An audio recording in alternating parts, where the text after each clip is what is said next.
Assalamualaikum warahmatullahi wabarakatuh. Alhamdulillahirabbil alamin. Wassalatu wassalamu ala asyrafil anbiya'i wal mursalin. Imamil muttaqin sayyidil ghurinal muhajjalin wa ala alihi wa sahbihi mujahidin tahirin amma ba'du. Para muhibbin rahimakumullah. Alhamdulillah kita masih ada dalam ridho dan naungan pertolongan Allah Subhanahu wa taala, mudah-mudahan, dan insyaallah kita akan kembali bertemu dalam rangka kajian pembahasan beberapa masalah. Salah satunya insyaallah kajian kita pertemuan ini akan membahas tentang masalah wakafan. Pertanyaannya, bagaimana caranya mentasarufkan atau memanfaatkan sawah yang diwakafkan untuk masjid secara mutlak, seperti kata wakif Ki Zaid yang mewakafkan, saya wakafkan sebidang sawah saya untuk masjid. Untuk masjid. Yang dipertanyakan bagaimana hasil sawah tersebut, apa bisa untuk merehab masjid dan atau untuk kemaslahatan masjid. Jawabannya, hasil sawah tersebut harus digunakan untuk merehab, tidak untuk yang lain. Namun menurut pendapat yang ditukil Imam Nawawi dari kitab Al-Ghazali, Fatawi Al-Ghazali, hasil sawah tersebut bisa digunakan untuk kemaslahatan masjid, seperti upah muazin, membeli karpet masjid, dan lain-lain.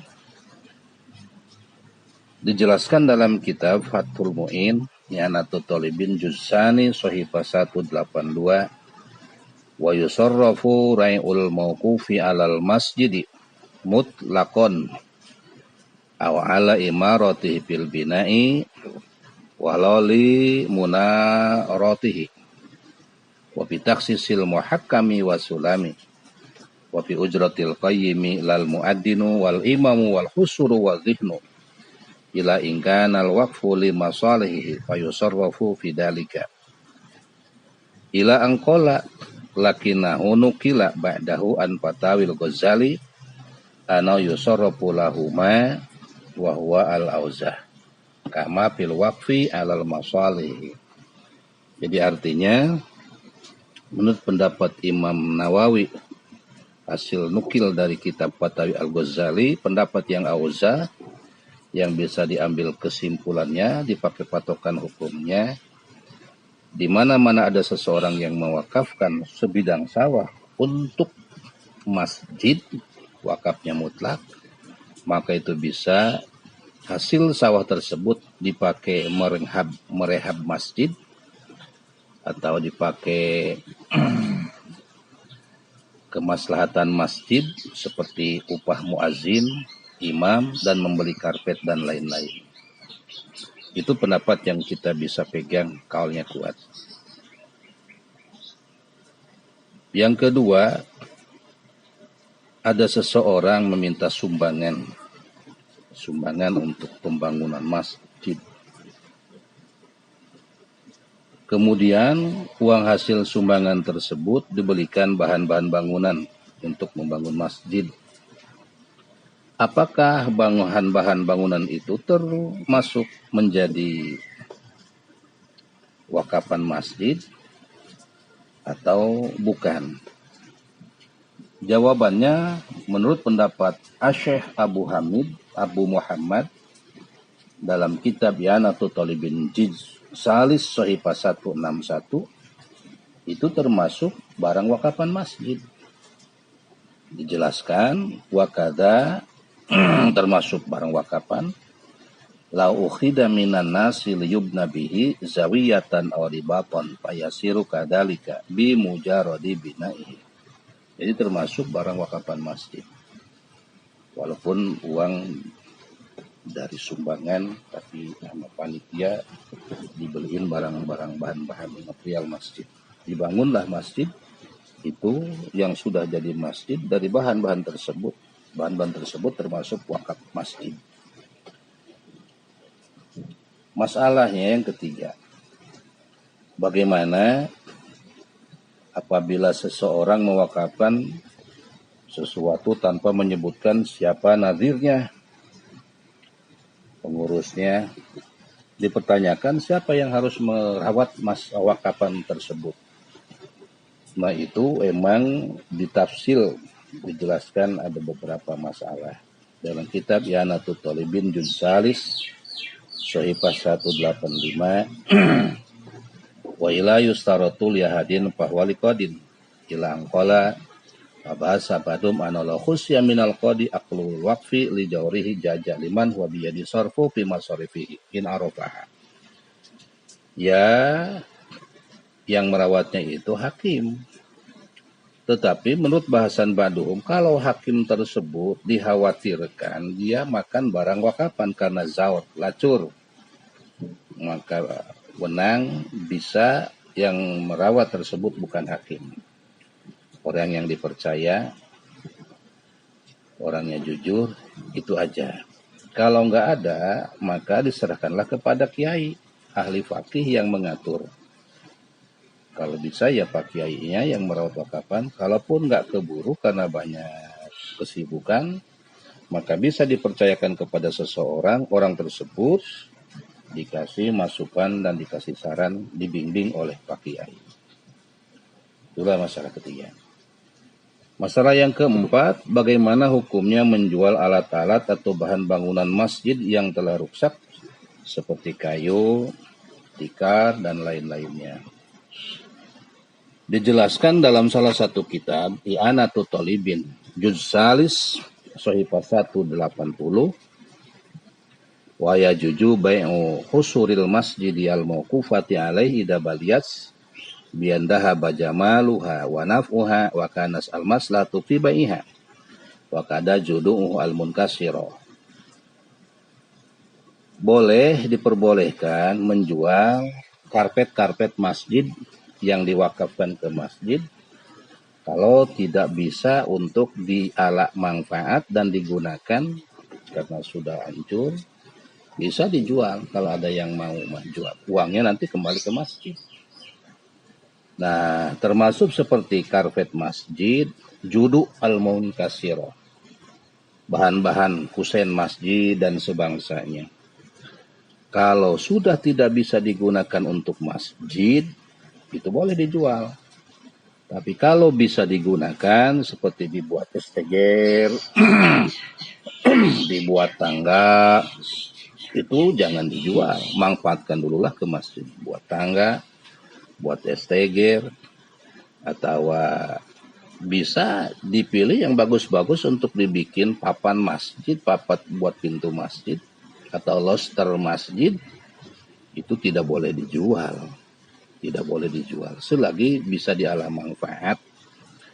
Itu dijelaskan wa kharaja bi walam taslah ma idza amkana ayutakhadha minhu nahwi alwahi fala tubau qat'an bal yaztahidu al hakim wa yasta'miluhu bima huwa aqrabu li maqsudil waqif. Qala subki hatta law amkana istimalu bi idrajihi bi alatil imarati imtana al-bai'u bima yazhar. Masalah yang kelima, Ki Zaid mewakafkan sebidang tanah kepada Ki Umar. Akad wakafnya kata Zaid, Mar, saya mewakafkan sebidang tanah kepadamu dan kepada anak-anak kamu. Zaid itu anaknya ada 10. Zaid mewakafkan sebidang tanah kepada Ki Umar. Mar, kata Zaid, saya mewakafkan sebidang tanah buat kamu dan anak-anak kamu. Umar itu anaknya 10. Zaid wakif, Umar mauquf alaihim beserta anak-anaknya. Selagi masih hidup Umar yang menggarap sawah tersebut tanah wakapan. Meninggallah Umar, turun ke anak ke satu meninggal, kedua, dan seterusnya. Setelah semuanya habis anak Umar yang 10, ini sawah wakapan itu siapakah yang mengambil alih? Oh, itu yang mengambil alihnya diserahkan kepada keluarga terdekat Zaid yang mewakafkan. Tapi bukan termasuk ahli waris Zaid. Jadi kerabat, sanak saudara yang tidak termasuk ahli waris. Nah, merekalah yang mengambil alih. Itu pun juga kalau mereka ahli. Artinya ahli, orangnya fakir, miskin, bisa mereka yang mengambil alih.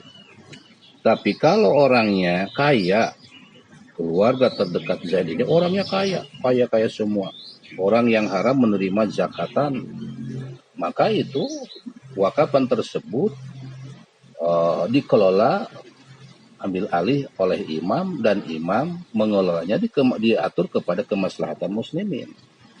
Dijelaskan dalam kitab Yanatut Thalibin juz salis 166, walawin qorodo al mauquf alaihi al muayyan fi munqatil akhir kang qala waqaftu ala auladi walam yadhkur hadan ba'dah wa ala zaidin summa ala naslihi wa nahwihima mimma la yadumu fa masrafu al faqiru al aqrabu rahman la irsan ilal waqifi yauma inqiradihim ila anqala fa ilam yu'rab arbabul waqfi au urifa walam yakun lahu aqaribun fuqara balkanu agniyaan wahum man harumas alaihi zakatu sorofahu al-imamu fi masalihil muslimin. Itulah masalah yang kelima. Masalah yang terakhir, apakah sah mewakafkan barang kepada sebagian anaknya, tujuan sebagiannya juga biar tidak menerima warisan karena habis diwakafkan. Contoh, Zaid punya anak 5, 1, 2, 3 laki-laki, 4, 5, 2-nya itu adalah wanita. Semua harta warisan Ki Zaid diwakafkan kepada semua anak laki-laki. Tujuan emang anak wanita biar tidak mendapat warisan. Nah, itu mewakafkannya sah atau enggak? Nah, itu diperbincangkan. Dijelaskan dalam Yanatut Thalibin juz salis 164 sahifahnya.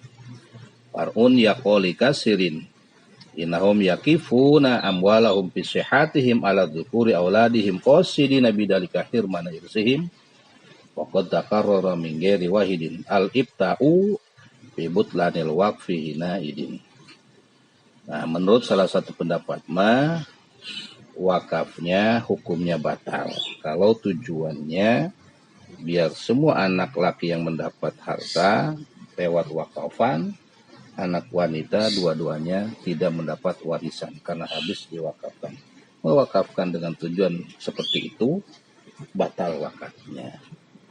Fatwa bukan satu orang, banyak yang mewakafkan demikian.